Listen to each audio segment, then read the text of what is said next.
so many threatened species in this forest that need protection. The southern greater glider, the koala, paddy melons, the golden tip bat.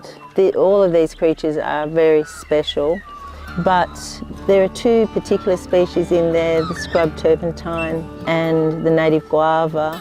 These feed the fruit-eating birds like the fig bird, the cat bird. They heavily rely on those two species, but the loss of those food sources for the fruit-eating bird is decimating. Okay, that's a hard one. So let's say quolls, bats, then we have all the water lizards, and then we get to the bugs and grubs and everything as well. The bird life is just phenomenal. The yellow-throated scrub wren is a little bird that makes a sort of an upside-down nest that hangs over water in a rainforest. But when that yellow-throated scrub wren abandons its nest, these yellow-tipped bats that hover move into the nest. They're only about that wide, and unlike most bats, they're able to hover, and they feed on the golden orb spider, which is a really big spider, and dart in and grab the spider without being caught up in the big orb web. And so there's this beautiful link between a bird, a bat and a spider. These bats are here and these birds are here in this forest that we're here today to protect in Clouds Creek. I saw a flock of these yellow-tailed black cockatoos fly over the other day, and there are quolls around too. And I'm also a fan of the emperor gum moth. They drink nectar and they live in the bark of certain trees when they're little caterpillars.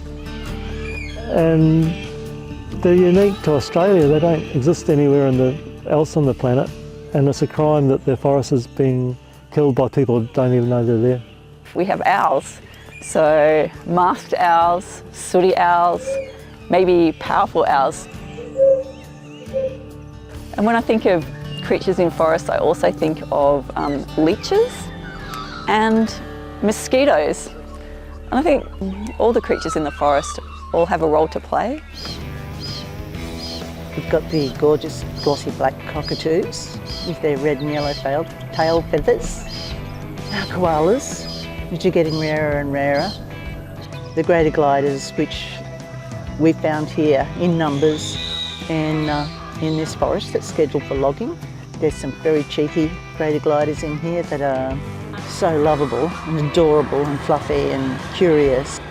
She's a regular lady. She'd asked us what we'd been up to, and I said, well, we've been going out back of Dorrigo, Clouds Creek, on a blockade out there. You know, what are you doing with those sort of people doing that sort of stuff? We've got to get logs and stuff. You know, anyway, I explained to her that we were doing a bit of spotlighting for greater gliders, and she said, what the hell's a greater glider?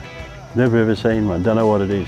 So I pulled one up on my phone and showed her, and she nearly peed herself. She was that excited and happy. La, la, la, la, la, la. We stood here for 100 days and we will stay for 100 more to keep the forest standing tall and